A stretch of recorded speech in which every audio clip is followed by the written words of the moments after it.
Special Programs Minister Esther Murugi is yet again in hot soup over her utterances. This is why.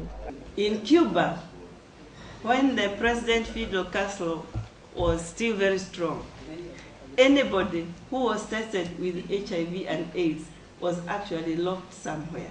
And once you went in, you did not come out. I don't know whether we should be that drastic or what we should do. But sometimes I think maybe that's what we should do so that those who are ill are locked in. I'm just suggesting, it's up to you to tell me whether we should do that or not. The minister was addressing a conference on HIV attended by members of parliament. Her remarks have now earned her the wrath of people living with HIV. In Mombasa, members of the Women Fighting AIDS group, WOFAC, want nothing short of a public apology. Ilinitia baridi. Manake sasa watu wakitengwa, watakuwa ni wametengwa sababu gani? Mheshimiwa nampa siku 2 tu ajiuzulu, ama baada ya siku 2 tutaandamana watu ambao tunaishi na virusi vya ukimwi. Back at her home in Nyeri, similar sentiments.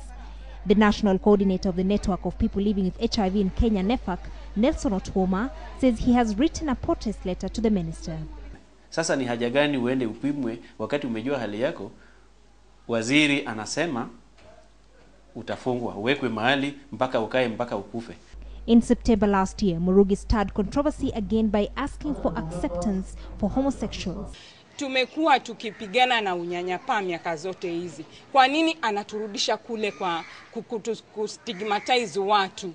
This brewing controversy rekindles memories of the former South African Minister for Health, the late Montabazana Shebalala Msimang. She was nicknamed Dr. Beetroot for advocating for the use of beetroot and garlic for the management of HIV as opposed to antiretroviral treatment. While her stance arguably stagnated the progress of the fight against HIV in South Africa, where 17% of the population is HIV positive, roughly 1 in every 5 South Africans living with HIV. In Kenya, 1.4 million Kenyans are living with HIV. If Minister Murugi's words were to be taken quite literally, where would this population go for isolation, and for how long, given that there isn't a cure yet for HIV? And what would happen to their children and other dependents?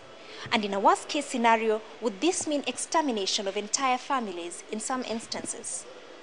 And so, Mwendia, KTN, Saturday night.